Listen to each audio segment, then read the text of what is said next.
Hey guys, this is the Reality Enthusiast with episode 4 of Survivor Winners at War. Um, and let's get straight to it.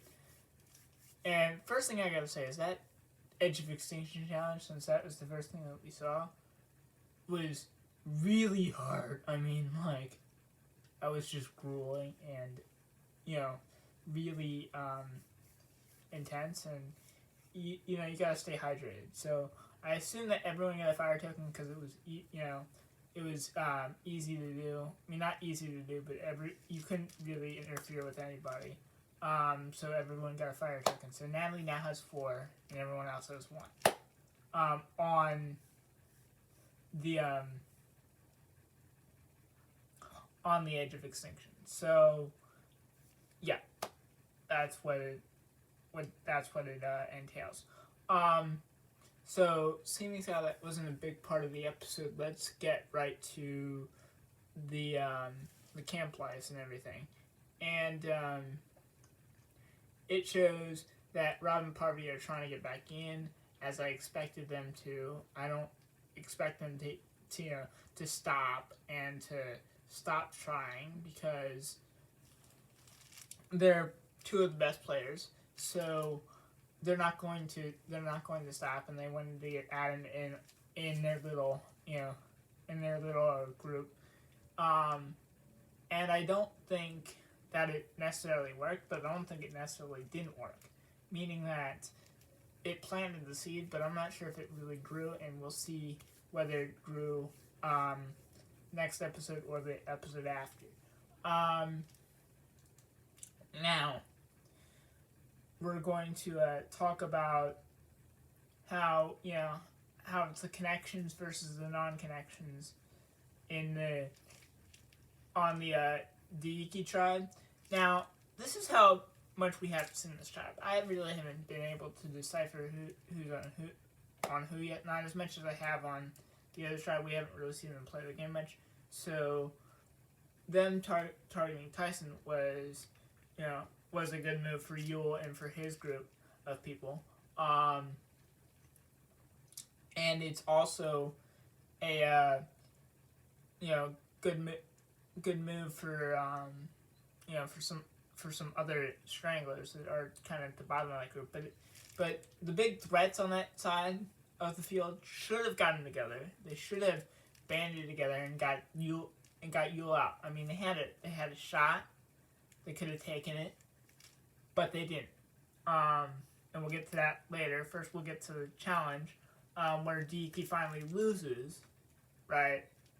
And let me just say that they were ahead in this challenge by a lot. And the fact that they couldn't put together a puzzle with that much time was really, wild.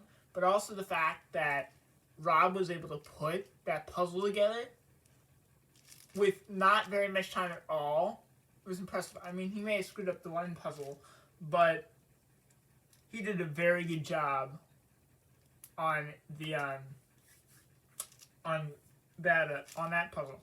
So they sent Deiki to Tribal, where they voted out Tyson because they wanted to vote out a connections person. And Sandra, instead of going where she would have been safe and comfortable, she's going to regret that move, because they're going to target her, and she's not going to get as far as she would have if she didn't. And eventually, Sandra's going to be seen as one of the top threats. So she can't hide forever. And in fact, her sitting out challenges has got to stop, man. It's just like, why are you sitting her out?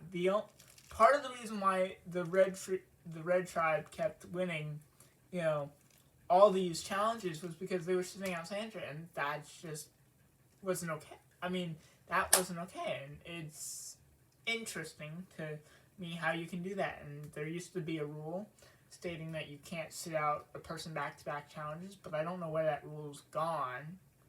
And it's just like it doesn't exist anymore, which is really sad, because I really want to see Sandra play. Even though she sucks at challenges, I really want to see her earn her keep on that side, which she hasn't really done yet, except for be a number for Yul's alliance. So they vote out Tyson. He gives his fire token to Nick, which I don't understand, because, you know, why would you do that? Nick has no value to you. There's absolutely no reason to. And you obviously, you know, he's obviously on the other side, so why would you ever do that? And I just think that was a bad move. Now, obviously from the preview of the next episode, there's a tribe swap happening, which means all those lines that we previously thought were drawn are no longer necessarily in stone. So we'll see where all the lines are now, and you know, where everything stands. Michelle gets stuck with her ex-boyfriend, which will be surprising to see who that is, because I don't really remember who that is. Nor have I really paid that much attention.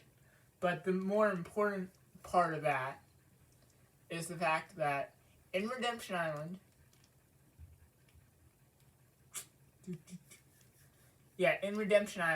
season 22, sorry guys, for that pause there, Rob creates the buddy system, which is probably the most ingenious thing ever. And it just works without a hitch. And it's so funny because he doesn't allow them to eat, he doesn't allow them to do anything, he doesn't allow them to basically move, eat, or breathe without his say-so, which is awesome. Because I just think it shows how much power he's got. Now, the title for the next episode, linking that, is Buddy System on Steroids. So whatever he does, or attempts to do, he's trying to replicate the buddy system with winners. This is going to be so interesting because, you know, people are like, oh, well, it only worked because of different situations last time.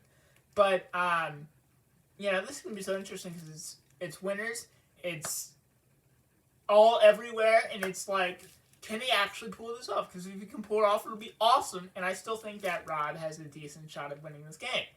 Because he's able to adapt fast and very quickly, and he hasn't even got an advantage yet. He's been okay, and he's good at challenges, so he'll at least make it to the merge.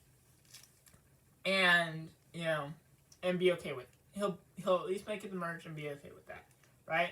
So whatever happens next time, it'll be amazing because this tactic that he used beforehand is going to be elevated to like 10 or 100.